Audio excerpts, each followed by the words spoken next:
நிர்வாகம் பொறுப்படல. 2026 எலெக்ஷன்ல ஜெயிச்சு விஜய், திரிஷா, சீமானண்ணா எல்லாம் பார்லிமெண்ட்டுக்குள்ளார வர்றாங்க.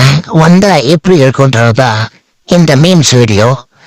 நீங்களே பாருங்க, சும்மா சொந்த போயிருவீங்க. வாங்க, திரிஷா மத ஓட்டங்க, சீமான் அண்ணன் வந்தாங்க, ஆட்டோ விஜய் அண்ணன் வந்துட்டாப்ல. வா மேக்கல வந்துட்டு இல்ல, உன்ன மாதிரி ரொம்ப பேரு லட்சியத்தோட வந்திருக்காங்க தெரியுங்களா? வெல்கம். அண்ணனோட வடியை விட இனி நாங்க தான் கோட்டை ஆட போறோம். எப்படி ஆடுறோன்னு நீ வேடிக்கை போற ஓரம் வந்தாங்க, நாங்க பாத்துக்கிறோம். இனிமே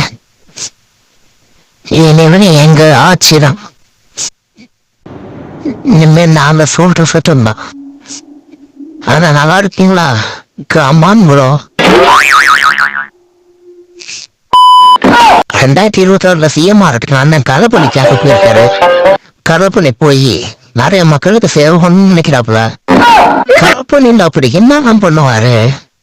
அண்ணன் கார்ல ஏறாரு, என்ன பின்னாடி அக்கா வராங்க, இதுதான் கருப்பணியா?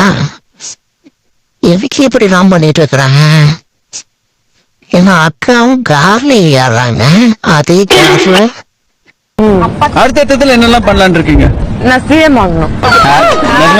நிஜமா சொல்றேங்க, டெஃபினெட்லி. அரசியலா சினிமா? நீங்க பாருங்க, ஒரு 10 வருஷத்துல. அப்ப புரியல, இப்ப புரியுது, இப்ப புரியுது. ஆக மொத்தம் எம்ஜிஆரும் ஜெயலலிதாவும் மாதிரி ஆக பாக்குறாங்க. எம்ஜிஆரும் ஜெயலலிதாவும் ஆனா என்ன நடக்கும் நம்மளே பார்ப்போம்.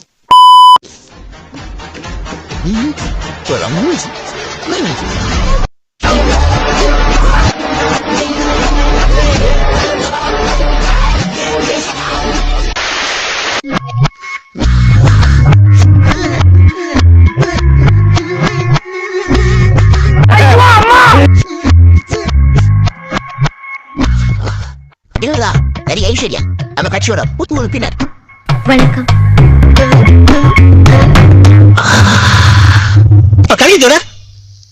நம்ம கட்சியோட புது உறுப்பினரான நடிகை ஐஸ்வர்யாவை எஜுகேஷன் மினிஸ்டர் ஆக்கலான் இருக்கேன். சட்டத்துறை அவங்களே பார்க்க சொல்ல வேண்டியதானே? உடாச்சியாரே, இது செயற்குழு கூட்டம், வழியாதே பேசுங்க. என்ன பொல்லாத செயற்குழு கூட்டம்?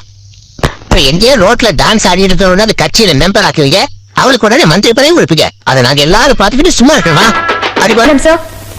உங்க பேச்சு நம்பிதான் நான் கட்சி ஆபீஸ் வந்தேன். ஆனா எல்லாரும் முன்னாலேயும் என்ன அவமானப்படுத்திட்டாங்க. என்னாலும் உங்க கட்சியில பிரேக் வேண்டாம், அந்த மந்திரி பதவி அவருக்கே கொடுத்துங்க.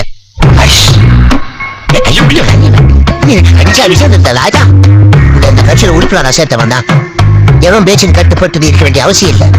அது என்ன, நான் ஒரு பொம்பளை, நீங்க இருக்கும் போது இப்படி பச்சை பச்சையா பேசுறவங்க நான் தனியா இருக்கும் போது என்கிட்ட தப்பா நடந்துக்க மாட்டாங்கன்னு என்ன நிச்சயம்?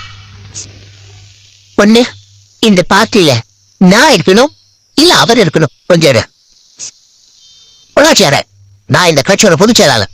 என் பேச்சு கட்டுப்பட்ட கட்சியில இருக்கிறதா இருங்க, ஏன்னா கட்சியோட நான் இந்த கட்சியில இருக்க விரும்பல. என்னைக்கு ஒரு தாய்வன் ஊரை நம்பாம சேரணும்னா அன்னைக்கு இந்த கட்சி சுத்து போச்சு. இனிமே இந்த கட்சியில இருந்து மந்திரியில பேர்ல மாமா வேலை செய்ய விரும்பல.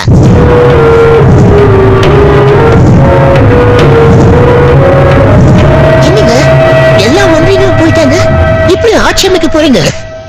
அரசியல்ல இந்த மாதிரி 1000 சண்டை நான் பார்த்திருக்கேன். சன்செட்ல குளிச்சுட்டு போறவனுங்க சன்ரைஸ்ல திரும்பி வந்துருவானுங்க. இன்னைக்கு உன்னை வேண்டாம்னு சொல்றவங்க நாளைக்கு நீ வேணும்னு சொல்லுவாங்க. கொஞ்ச நாள்ல உன்னை தலையில தூக்கி வச்சு ஆடுவாங்க. அதுக்கப்புறம் உன்னை தலைவின்னு சொன்னாரு சொல்லுவானுங்க. இதுக்கப்புறம் திருஷாவோட சின்ன வயசு கனவு நிறைவேறது. தமிழ்நாட்டுக்கு இவங்களும் ஒரு சிஎம் ஆகுறாங்க. அதுக்கப்புறம் மக்கள்லாம் இவங்க ஆரத்தி எடுக்கிறாங்க நினைச்ச மாதிரி. அதுக்கப்புறம் கட்சிக்காரங்க காலில் விழுவுறாங்க. அந்த விஜயன் பத்தியும் டிவிகா கட்சி பத்தியும் பெருசா பேசுறதுக்கு என்ன இருக்கு? அவங்க என்ன திரிஷா பேசுறாங்கன்றது பாப்போம். அவர் பார்க்க எப்படி இருக்காரு? அவருக்கு ஒரு நரமுடி கூட தெரியாது. எவ்வளவு ஸ்லிம்மா எவ்வளவு ட்ரிம்மா இருக்காரு, எவ்வளவு பிரிஸ்கா இருக்காரு, எப்படி நடக்கிறாரு, எப்படி ஓடுறாரு, எல்லா இடத்தையும் எவ்வளவு சூப்பரா அடிச்சுறாங்க. என்ன கெத்தா நடக்குது எல்லாவா டேய்.